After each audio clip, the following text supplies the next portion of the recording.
Live 24/7. This is AGT Live 24/7.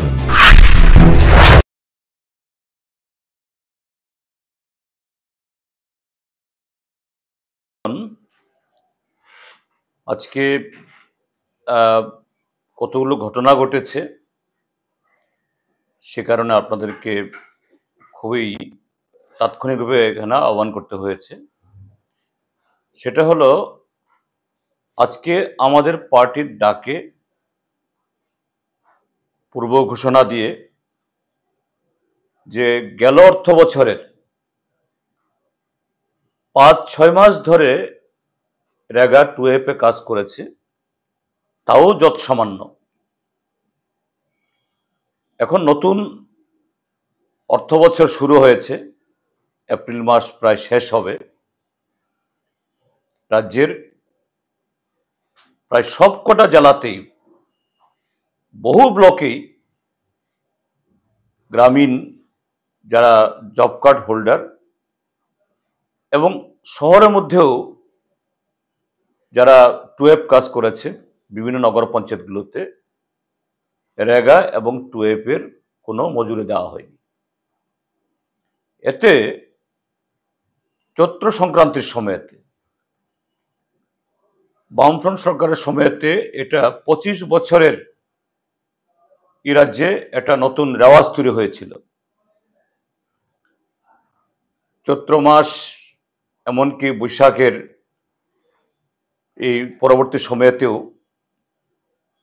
সাধারণত এই সময়েতে কৃষিকাজ কম থাকে,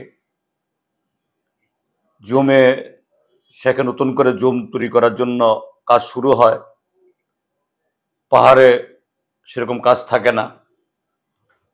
সেই সময়েতে সরকার একদিকে রেগা, তার সাথে এগ্রিকালচার, হর্টিকালচার, এডিসি, ফরেস্ট, আরো নানা দপ্তর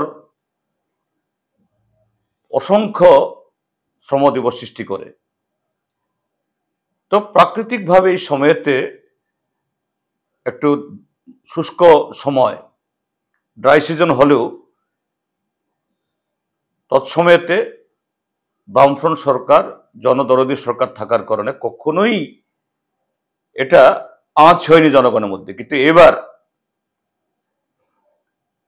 চৈত্র সংক্রান্তি, বৈশু, গড়িয়া, বিজু উৎসব, এদিকে গাজন বা নববর্ষ উৎসব, সম্পূর্ণ এটা প্রাণহীন, ম্লান এবং গ্রামাঞ্চলে বিশেষ করে এডিসি এলাকাতে এটা প্রায় দুর্ভিক্ষের একটা চিত্র দেখা গেছে। তারা তো শান্তির পক্ষে বলেছেন, যুক্তি দিয়ে বলেছেন, কিন্তু আজকে আমবাসা পুলিশ এই অবসরপ্রাপ্ত শিক্ষক এবং আরেকজন যুবক তাকে তুলে নিয়ে এসছেন বিজেপির লোকদের। তারা নাকি ধর্ণা করেছে, মিছিল করেছে। তারা যদি এই অপরাধ করে, যদি অপরাধী হয়ে থাকে, ঠিক আছে, তাহলে সোশ্যাল মিডিয়াতে যে অসংখ্য তাদের চেনা পরিচিত শাসক দলের নেতৃত্ব সরাসরি হুমকি দিচ্ছে, কেন পুলিশ ব্যবস্থা গ্রহণ করছে না? আমি আবেদন জানাবো ত্রিপুরার পুলিশকে, ত্রিপুরাজ্যের মাননীয় মুখ্যমন্ত্রীকে, ডিজিকে, যে আপনারা যদি সরকার মানে তো আপনি দল করতে পারেন, প্রশাসনের তো কোনো দল নেই, মুখ্যমন্ত্রী দল হতে পারেন, কিন্তু আপনি মুখ্যমন্ত্রীর চেয়ারে বসে এই ত্রিপুরাজ্যের সমস্ত অংশের মানুষের নিরাপত্তা বিধান করা দায়িত্ব। এই জায়গায় আপনি একচক্ষু হবেন, পুলিশ প্রশাসন একচক্ষু হবে, এটা ঘটনা। এতে কি হবে? সন্ত্রাসীরা খুশি হবে। সন্ত্রাসীরা যে বকলমে অবচেতন মনে হলো এদের কিছু সমর্থক জোগাড় করতে পারবে, এটা সন্ত্রাস দমনের পক্ষে সঠিক পদক্ষেপ না। আমি আবেদন জানাবো এই জাতীয় উস্কানিমূলক যারা এই সামাজিক মাধ্যমে লিখছেন তারা বিরত থাকুন। এই মুহূর্তে দেশবাসীর এইসব ক্ষেত্রে ঐক্যবদ্ধ হওয়া চাই। আর ত্রিপুরাজ্যের মধ্যেও এই যে নতুন করে হামলা শুরু হয়েছে ভারতীয় জনতা পার্টি, যে তাদের যে অর্থনৈতিক ব্যর্থতা, কাজ নেই, খাদ্য নেই, বেকারিত্ব অসংখ্য, এগুলি অন্যদিকে দাবিত করার জন্য মানুষের কণ্ঠস্বরূপ করার এর থেকে বিরত থাকুন, নতুবা সমুচিত জবাবের জন্য তাদের তৈরি থাকতে হবে। এই হলো আজকে আপনাদের মাধ্যমে আমি ত্রিপুরার জনগণের কাছে এই বক্তব্য রাখতে চাই, সরকারের কাছে, প্রশাসনের কাছে এই আবেদন রাখতে চাই। শুধু বিধানসভার অভিভাবক না, অন্য দিক থেকে তিনি একটা দলের সদস্য হলেও এই রাজ্যের একজন প্রবীণ রাজনীতিক এবং অধ্যক্ষ হিসাবে তার সে জায়গায় তার এলাকায় শান্তি, সম্প্রীতি এবং গণতান্ত্রিক বাতাবরণ বজায় রাখা, এটা তার দায়িত্ব পড়ে। কিন্তু বারবার এটা নিয়ে 10 বার। দ্বিতীয় ঘটনা হয়েছে এই আগরতলা শহরে, এই সদর মহকুমাতে ডুকলি ব্লক, জাতীয় সড়কের উপরে আমাদের ডুকলি ব্লকেও আমাদের গণধর্ণা ছিল। গণধর্ণার সময়তে আমাদের এই ধর্ণা থেকে প্রতিনিধি যখন ব্লকে গিয়ে বিডিও চেম্বারে গিয়ে ডেপুটেশন দিতে যান, তখনই জবরদস্তি করে বিজেপির কিছু লোক ঢুকে যাচ্ছিল বিডিও চেম্বারের মধ্যেই, যাতে সেখানে এরকম একটা অপ্রীতিকর ঘটনা ঘটতে পারে। যাই হোক, বিডিও মহোদয় তাৎক্ষণিকভাবে তিনি পদক্ষেপ গ্রহণ করে, সেখানে হয়নি। কিন্তু শান্তিপূর্ণভাবে কর্মসূচি শেষ হয়ে যাওয়ার পর যখন তারা পার্টি অফিসে ফিরে গেলেন, অতর্কিতে আমাদের ডুকলি মহকুমা পার্টি অফিসের উপর আক্রমণ, ইট পাটকেল ছোড়া, গাড়ি ঘোড়া ভাঙ্গা, মোটরসাইকেল ভাঙ্গা, থানা থেকে কতদূর, কয় হাত। এই ডুকলি পার্টি অফিসও এ নিয়ে প্রায় 8-9 বার হয়েছে। একই ধরনের ঘটনা ঘটেছে এই রাজনগরে আমাদের কর্মসূচি হবে। আমাদের প্রাক্তন বিধায়ক পার্টি নেতা সুধন দাস, তার বাড়ি থেকে মিছিল করে তারা যাবেন। সুধন দাসের বাড়ি আর ব্লকের মাঝখানে হলো একটা কমিউনিটি হল, উদ্দেশ্য প্রণোদিতভাবে আজকে সেখানে বিজেপির লোক জমায়েত করেছে। অর্থাৎ আমাদের এই মিছিল গেলে তার উপরে তারা হামলা চালাবে। তো পরিস্থিতি দেখে এই প্ররোচনা এড়ানোর জন্য আমাদের মিছিল আর ব্লক অবধি যায়নি, সেই কমিউনিটি হল এ অবধি গিয়েই ফিরে এসে শান্তিপূর্ণভাবে তারা ধর্ণা এবং জনসভা, এই পথসভা করে শেষ করেছেন। তো এরকম ভাবে এটা দুর্ভাগ্যের, ভারতীয় জনতা পার্টি যখন সর্বভারতীয় ক্ষেত্রেতে এই একদিকে বেকারিত্ব, অর্থনৈতিক মন্দা, শোচনীয় অবস্থা এবং সর্বোপরি এই যে কাশ্মীরে সেখানে আভ্যন্তরীণ যে নিরাপত্তার জন্য যে উদ্যোগ, ইন্টারনাল সিকিউরিটি চরম ফেলোর, তার কারণে একটা ভয়াবহ দুর্ভাগ্যজনক ঘটনা ঘটল। আমরা কিন্তু কোথাও এই জন্য বিজেপি দায়ী কথা বলিনি। আমরা কিন্তু নরেন্দ্র মোদী পদত্যাগ করুন, অমিত শাহ তার মন্ত্রকের ব্যর্থতায় করুন, কারণ এখন এই অভিযোগ পাল্টা অভিযোগ করার সময় না, এখন দুর্যোগের সময়। পানীয় জলের কষ্ট, জলজীবন মিশন, অটল জলাধারার নামে প্রায় 3,500 কোটি টাকা খরচ করেছে। বহু ডাকদুল পিটিয়ে নাকি ঘরে ঘরে পাইপলাইনে জল পৌঁছানো হয়েছে।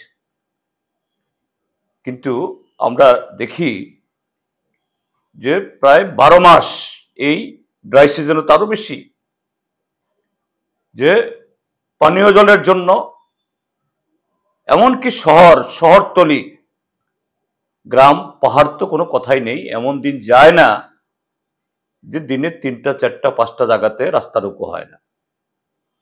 তো তার এই কটা বিষয়, রেগা 2F এর মজুরি দাও এবং তোমাদের প্রতিশ্রুতি অনুসারে 200 দিনের কাজ 340 টাকা মজুরি দাও, আর রেশন শপের মাধ্যমে যাতে পর্যাপ্ত খাদ্যশস্য, ফুড সিকিউরিটি অ্যাক্টের যে বিধান, ওই নির্বাচন আসলে পরে নরেন্দ্র মোদী নামে কিছু চাউল দিয়ে এরা বলে মোদী নাকি দয়া করে খাওয়াচ্ছে। দয়ার কোনো প্রশ্ন নেই, এটা অধিকার। কিন্তু এগুলোও সব জায়গাতে নিয়মিত পাওয়া যায় না, অপ্রতুল। আর যখন কাজ থাকে না, রেশনে চাল থাকলেও সে চাল কেনার পয়সা থাকে না। এই কাজ, মজুরি এবং খাদ্যশস্য নিয়মিত যাতে হয়, এই 3 দফা দাবি, সাথে পানীয় জলের বন্দোবস্ত করা ইত্যাদির জন্য আমাদের শান্তিপূর্ণভাবে আজকে কর্মসূচি ছিল, আগাম ঘোষণা করে। এবং এখন অবধি যা খবর, রাজ্যের 31টি জায়গাতে, তার মধ্যে বেশিরভাগই ব্লক, মহকুমা সদরও আছে, জেলা সদরও আছে, আর একটা এডিসির জোনাল অফিস দক্ষিণ ত্রিপুরাতে আছে। 31টি জায়গাতে 2 ঘন্টা করে সেখানে শত শত মানুষ, নারী পুরুষ, শাসক দলের সমস্ত রক্তচক্ষু হুমকি এটাকে উপেক্ষা করে এই 3 দফা দাবিতে আজকে ত্রিপুরাজ্যের জনগণের দাবি সেখানে উত্থাপন করেছে। আমরা অভিনন্দন জানাই এই তপ্ত রোদ, অভাব এবং হুমকি সমস্ত কিছু মারিয়ে এই কর্মসূচিকে সফল করার জন্য রাজ্যের মানুষ যেভাবে আমাদেরকে সমর্থন জানিয়েছে, এবং রাজ্য সরকারের চূড়ান্ত ব্যর্থতা, উদাসীনতা এবং এই যে তাদের যে তৈরি করা যে অভাব, কারণ তাদের উদাসীনতার কারণে এই অভাব, তার বিরুদ্ধে গণতান্ত্রিকভাবে যে মানুষ রাস্তায় নেমেছে তার জন্য।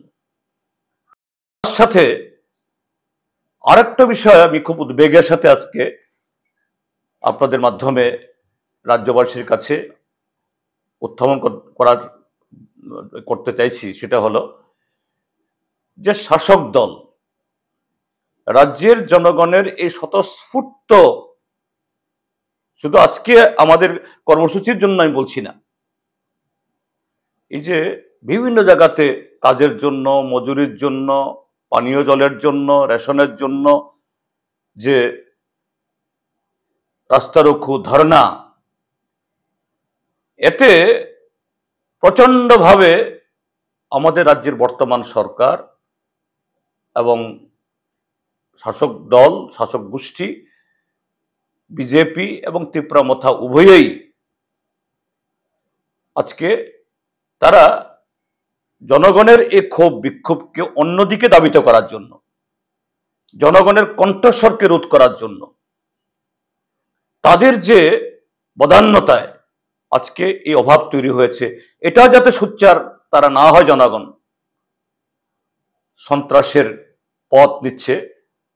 আজকের দিন দুপুরে উত্তর ত্রিপুরার আমাদের জেলা এবং মহকুমা কমিটি অফিস একই চত্বরে, ধর্মনগর, দুপুর 12টা 12:30 নাগাদ, ধর্মনগর শহরে আমাদের কোনো কর্মসূচি ছিল না।